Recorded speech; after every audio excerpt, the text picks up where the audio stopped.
Hi there, this is Mrs. Thompson, and we're going to go over the parts of potential energy diagrams today. A potential energy diagram is just a graph that shows the change in potential energy of a system as the reactants are converted into products.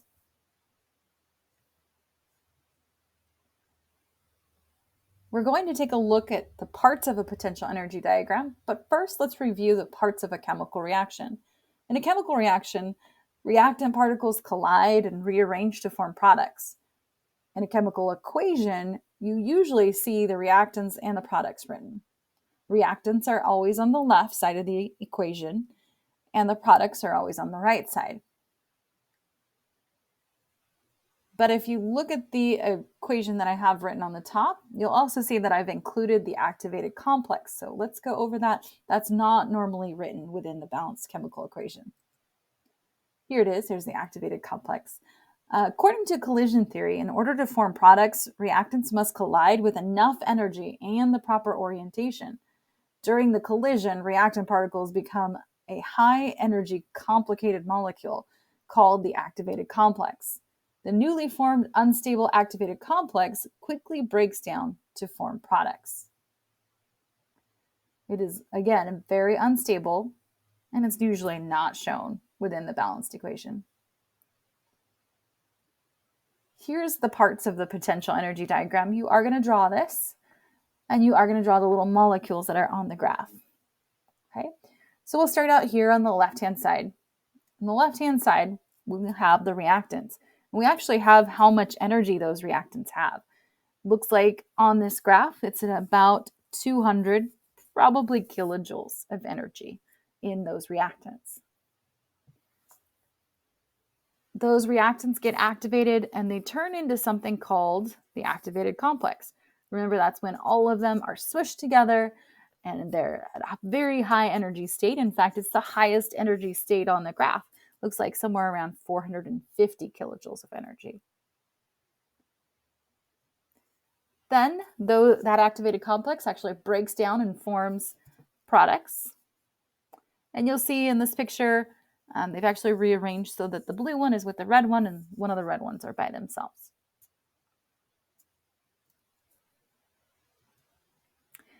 Now, there are some other parts that we have to work on finding and being able to find. One is the activation energy. Now, the activation energy is how much energy you have to add to the reactants in order to get it to turn into that activated complex. In terms of this picture here, it's the distance from the energy of where the reactants are to the energy of where the activated complex is. So it looks like from 200 to 450. So if the reactants start out at 200, looks like I have to add 250 kilojoules of energy in order to get that activated complex to form.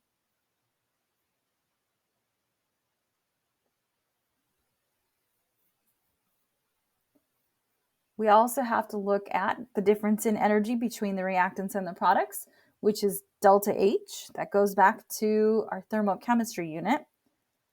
Okay. Delta H being enthalpy or change in heat energy. And that is the difference between the reactants and the products. So it looks like in this graph, the reactants have 200 kilojoules of energy and the products are way up there at 350 kilojoules of energy.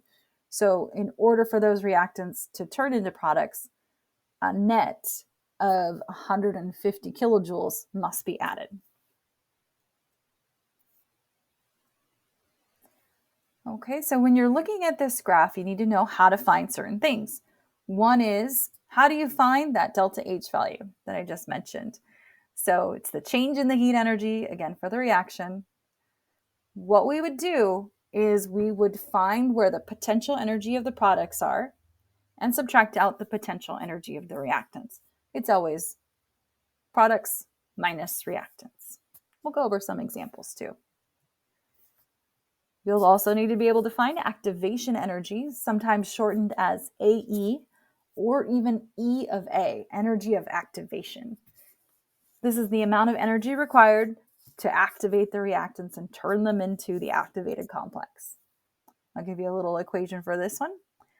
And it's not a real equation. In fact, when you take your test on this, you'll need to basically have these memorized. Okay. But the activation energy is the distance between the activated complex and the reactants. So if we subtract the two, we can find out how much energy we have to add to the reactants to get them to turn into that activated complex. Okay, we'll be talking a lot about reversible reactions when we get into equilibrium, but for now we're going to read these reactions as if they're reversible. And all that means is that if reactants can turn into products, then those same products, since it's reversible, can also make their way back into breaking bonds and rearranging and forming new ones to form those same reactants again. Not all reactions are capable of doing this, but there are quite a few that can. The way we would read this potential energy diagram for a reversible reaction is if we would mention the reaction is going in the forward direction, we would just read it normally from left to right, where the reactants are on the left-hand side and the products are on the right-hand side. If you're asked to read the direction, the reaction in the reverse direction, you would read this kind of backwards. You would imagine that the reactants are instead on the right-hand side, right here, and that the products are over here on the left-hand side. We'll do some examples so that makes it a little clearer. You'll also be able to look at a graph and tell whether it's endothermic or exothermic.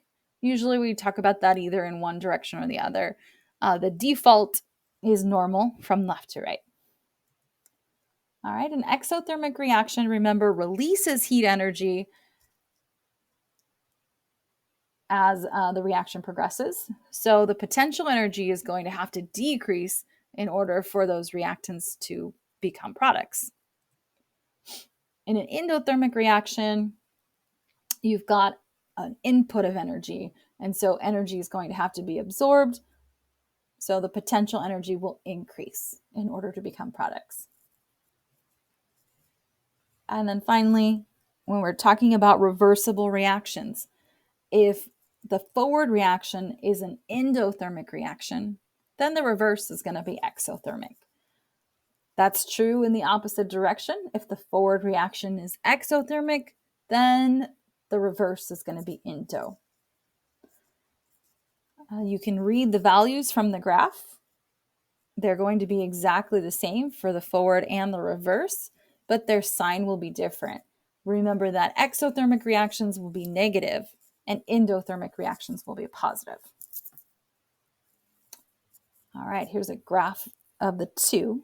You'll need to draw this on your notes. Okay. On the left-hand side, you see an endothermic reaction. The reactants are on the left have less energy than the products on the right. I'm ignoring the activation energy right now and just looking at where the reactants are and where the products are. All right, so the distance between those would be from here to here. And notice if I draw an arrow from where the energy is of the reactants to where the energy is for the products, that arrow would be facing upwards. That means we need to put in energy, so that would be a positive delta H. And that makes sense because I've already labeled this as endothermic. On the right-hand side, the reactants look like they have more energy than the products. Again, I'm ignoring my hill because all I need to worry about is the reactants and products. If I were to draw an arrow from where the energy is for the reactants to where the energy is for the products, that arrow would point down. That means that it's releasing energy in order to turn into products. And delta H would be negative.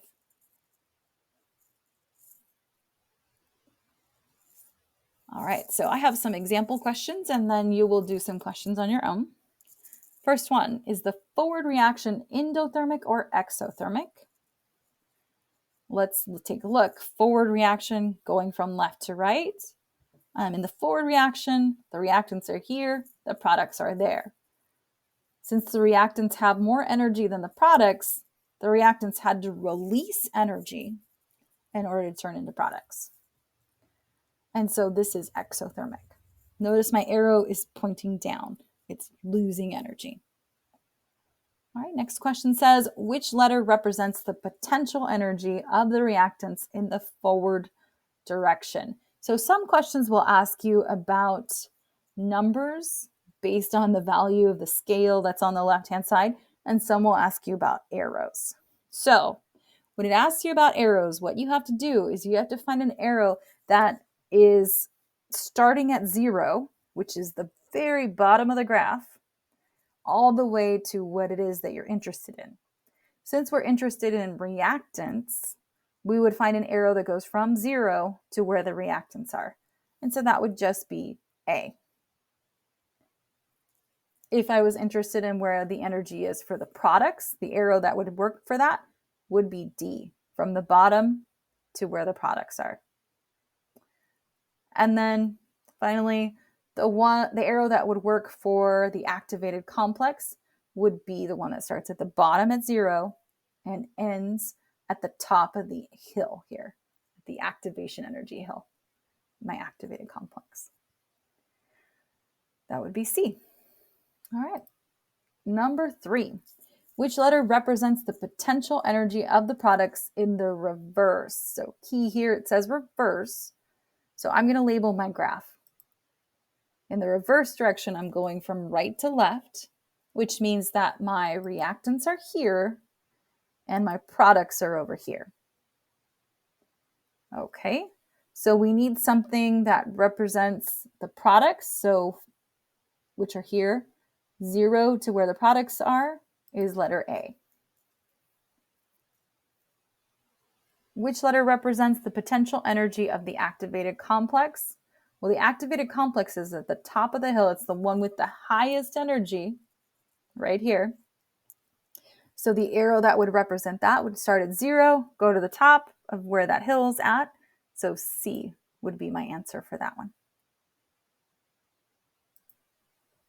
Number 5, which letter represents the activation energy in the forward direction?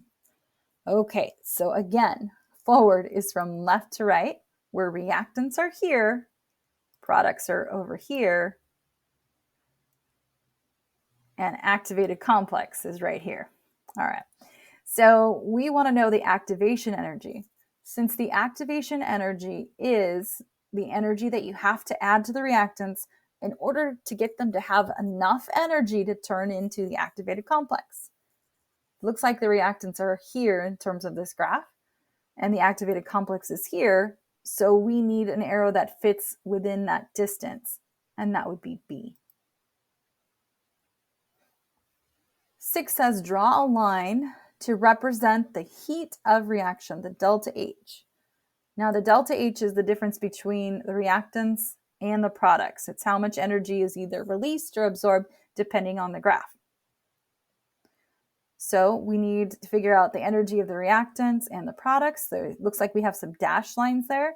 We just need to draw an arrow that fits between those two dashed lines. I could have put it here, here, anywhere, as long as it fits between the energy of the reactants and the energy of the products.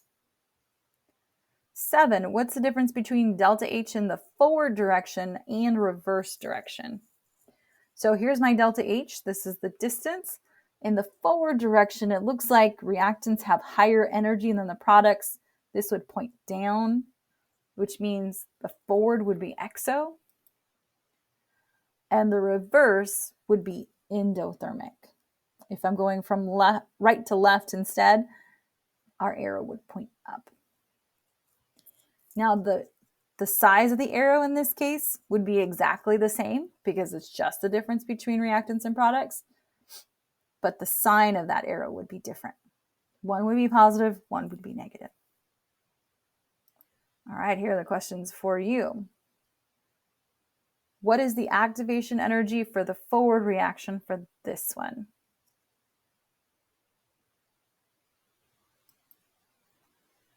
Okay, let's see if you got it right. So remember that the activated complex is at the top. The activation energy is the energy you put in to the reactants to get them to turn into the activated complex.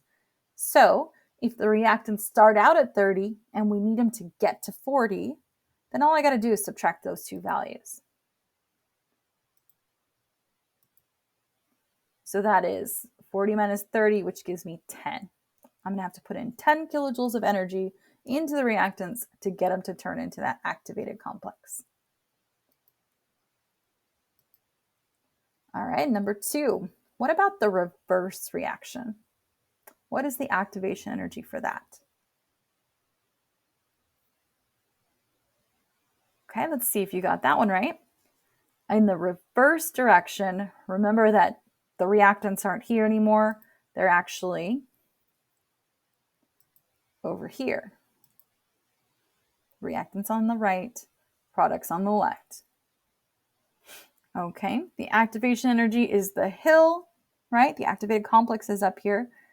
The hill that we have to climb to get reactants to turn into activated complex. All right, so it's this distance right here. So if the reactants start out at 10 and they need to get to 40, we're going to have to add 30 kilojoules of energy in order for it to turn into product, or the activated complex, excuse me. The size of the hill actually tells me how fast this reaction can move.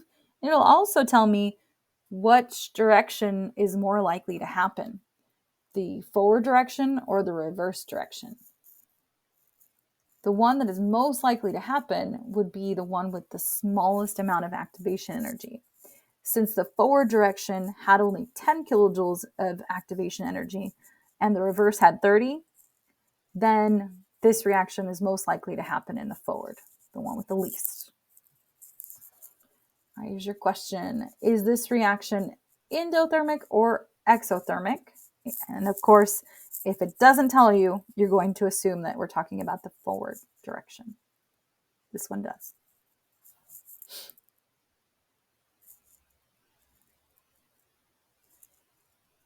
Okay, no longer going to go over the answers. You can see your answers in the Edpuzzle.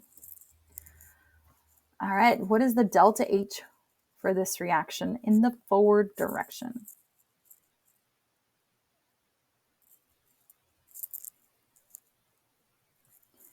Number 5, what's the delta H for this reaction in the reverse direction?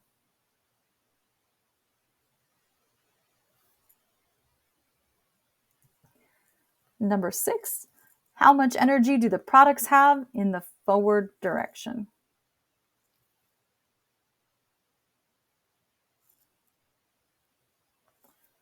All right, next, we're going to talk about catalysts. We did spend some time talking about catalysts already when we talked about factors that affect reaction rates. Let's review. A catalyst is something that you add to a reaction that can lower the activation energy. And because it lowers its activation energy, it can also make it happen faster, right? Okay. So in this graph, what you see is it's represented by a solid line that is without a catalyst and a dashed line that would represent with a catalyst. My question here is, how do the features of the diagram change with the addition of a catalyst? Well, for reactants, notice there is no difference between dashed or solid here. It looks like they're both at 40. So the reactants, there's no change when you add a catalyst. Let's look at the products. The products are right here. Looks like at 120. So both the catalyzed reaction and the uncatalyzed reaction are at 120. So there's also no change in the products. Okay, well, if delta H is the difference between the reactants and the products minus reactants, then if those don't change, then delta H isn't going to change either. So no change for this one. Same question, but now we're looking at activation energy in the forward direction. So activation energy is how much energy you have to add in order to get the reactants to turn into the activated complex, the top of the hill.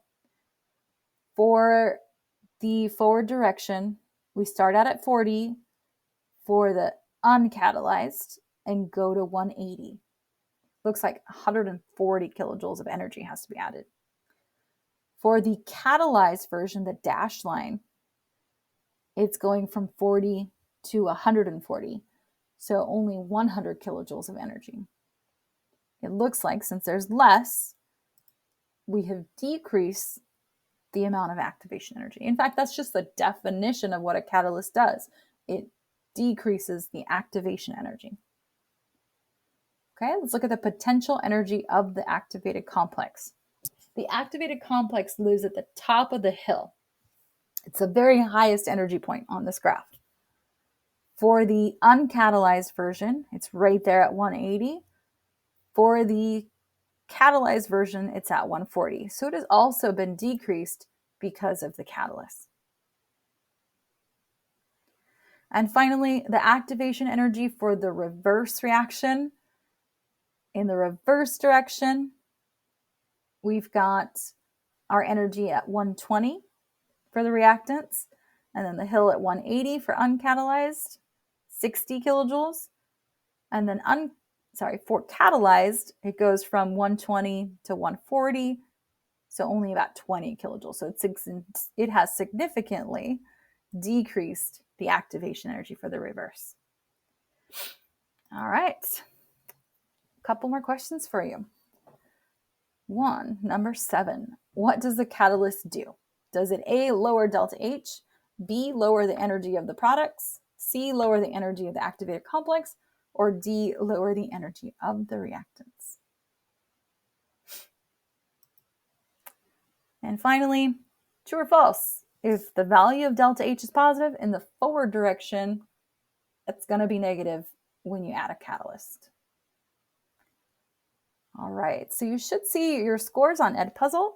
If you have any questions about any of this, please let me know the next time I see you.